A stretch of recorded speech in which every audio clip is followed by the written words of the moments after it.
Oh, okay. Okay. I was just kind of messing around. I didn't know how to set it recording. I assume this has a microphone built in. I feel like it's this thing up here. I don't know. It's my new laptop. I've never used it on a video before. Please ignore that my hair has not been brushed today. I have no makeup on. I'm ill, so my voice sounds ridiculous. And it is, about 9:30 at night. Not been out of bed. I tell a lie. I got out and got a bagel and Nutella. You have Nutella. Anyway, I'm sorry if anyone actually enjoyed my first video. I did. I just was really lazy and I couldn't be bothered doing any more. This one is not going to go into detail about the on-demand episode because I've only played it through once at like 1 in the morning at the start of the week. I'm terrible. I'm sorry, I wasn't planning on doing this video, it started recording and I'll be honest, I don't know how to stop it. So I'm just gonna talk. And hope that this has a microphone on it. Anyway, I'm just gonna quick little summary from what I can remember. Mal got tied up by the boogeyman with little Joy's parents. The narrating players will know that Joy is the child what has been kidnapped from the little museum thing. Yeah, so her parents were tied up and everything. And then Joy, just before Mal got tied up, stabbed Mal in the shoulder. Why? Oh, I was kind of annoyed at her. I was all up for saving her until she did that. I was just like, no excuse. No excuse for what the boogeyman is. So you cannot just go around stabbing our little favourite detective in the shoulder. Yeah. Anyway, Natara comes in to save Mal, of course, because they live too. Natara comes in and she was about to save Joy. I was just like, no, leave her there. Just let her. Just let her stab herself. Sorry, that's mean. Yeah, anyway, Natara flipped her into this little toy chest thing. Closed the lid on her and locked her in there, which I thought was quite funny. She's like, as you do. Toad's gonna do that to my children when they try to stab me. I'm joking. Seriously, who would have kids with me, really? I'm just rambling. Sorry. Anyway, let's just go to the chase. They managed to catch the boogeyman. Oh no, just before that, when Natara freed Mal, she was like, "There's so many things to say, but we don't have time." And then he was just like, "I think he said you're perfect." He said something, either way, I don't care, in there somewhere it said "I love you," and then like kissed, and then ran and caught the boogeyman. I'm so weird. Oh, look at her fangs. Interview with the Vampire Fangs. I think that's the ones.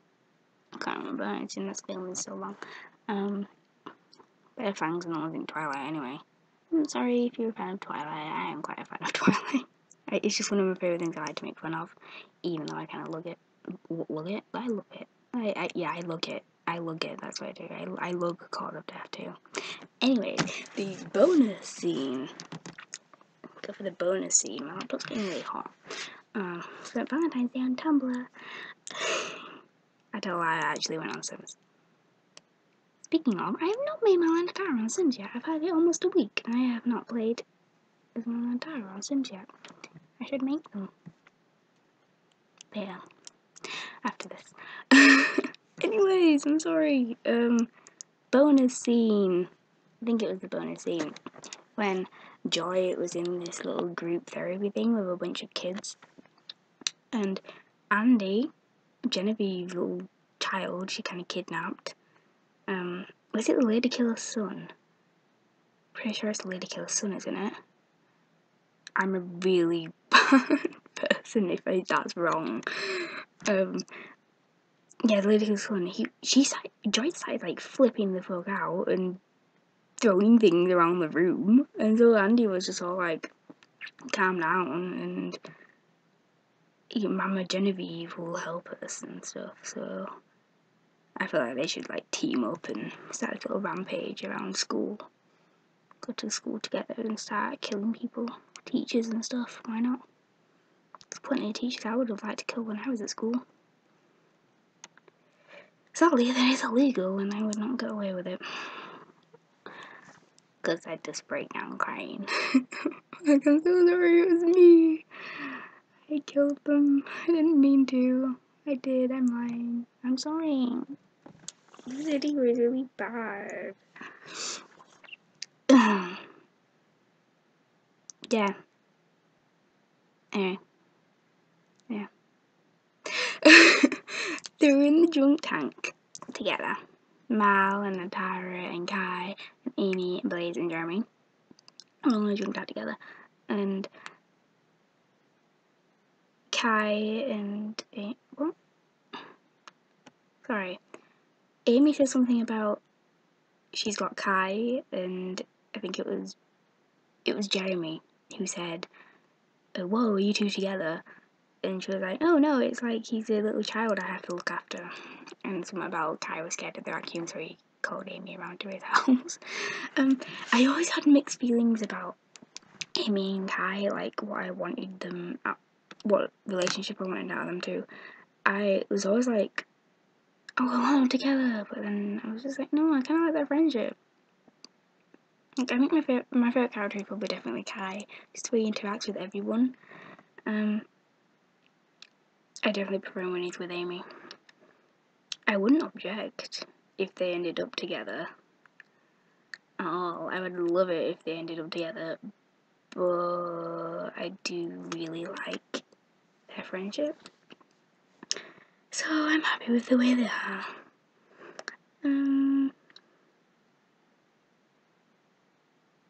The whole Amy and Jeremy thing, I don't know, I want to ship it, but I really don't want to have anything more on my plate. But I'm kind of getting bored of Jeremy and Blaze. And part of me is what part of me is, and like part of me kind of just wants them to break it off. And part of me just kind of wants them to stop being so stupid and childish about the whole thing. Silly. Silly. This is me. I'm not gonna get into anything. Let's hope this thing has an editor on it, because otherwise it's going on like this, and it's been going for 8 minutes and 5 seconds. I hope I'm talking loud enough. I haven't practiced, to be honest. Where was I? Oh, Natara like grabbed Mal's hand under the table and stuff, and then Mal and Natara left because Mal was tired.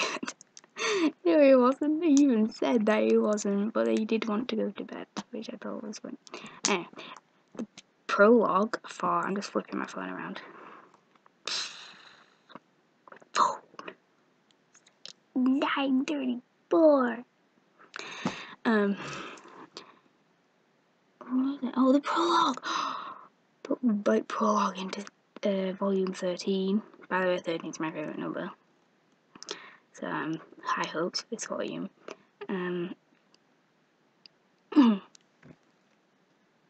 You get the prologue for that. I'm just gonna say huge spoilers here if you really don't want to know what's happened. Huge spoilers. Sean decided to wake up. When he popped up on the screen. Oh, I sat up in bed.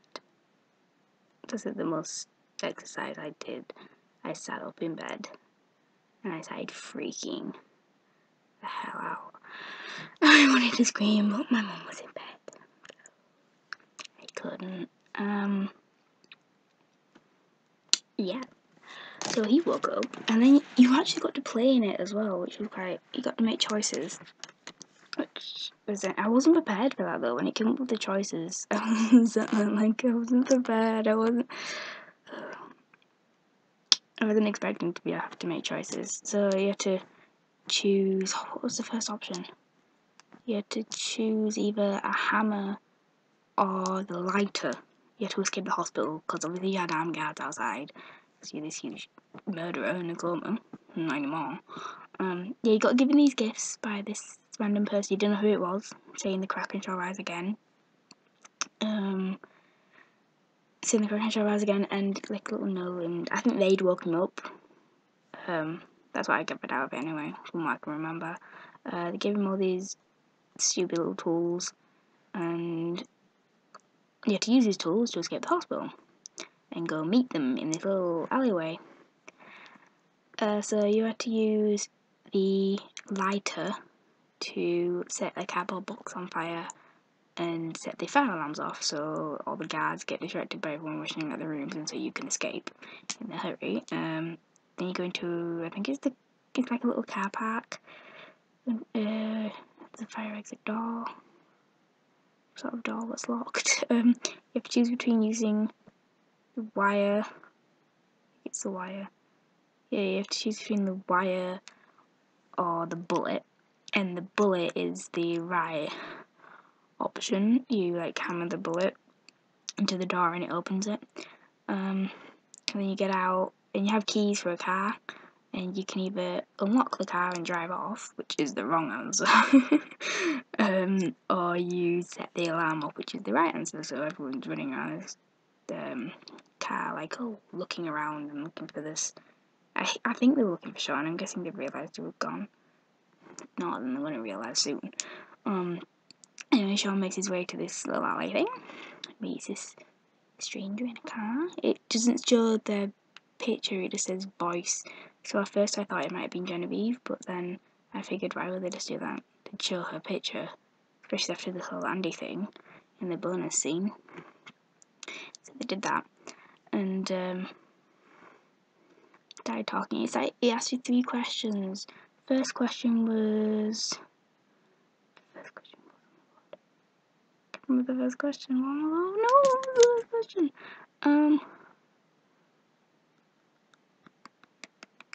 Well, they said that if Sean answered all these 3 questions to their standards or something, they would take him wherever he wanted to go, and he pictured Natara laid alone in her apartment, like asleep, so beautiful, so vulnerable.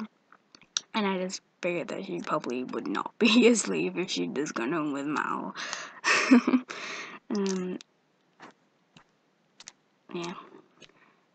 What was it? I can't remember the first question. You asked a question, and they answered it. He answered it. You didn't get to answer the questions. Sean answered it. The second question was, where is the ghost? Where does the ghost sleep? So he answered that. And the third question was, where is the firstborn? And Sean was just like, this firstborn is just a myth. And I was just thinking, who's the firstborn? Please tell me who the firstborn is. So I'm thinking that the firstborn is going to be the killer for the next volume, maybe? Maybe it is Genevieve's dead son, maybe, because she has a son, didn't she? She had a son, I think, who died. I think, from what I remember. So maybe he's not actually dead. Maybe he's going around killing people. Maybe the firstborn is nothing to do with the next volume. I don't know. The firstborn is going to come into it at some point. The firstborn is definitely important or something. Something to Genevieve or not. Yeah, so he was asking you where the firstborn is, and Sean was just like, it's a myth, can't tell you, and then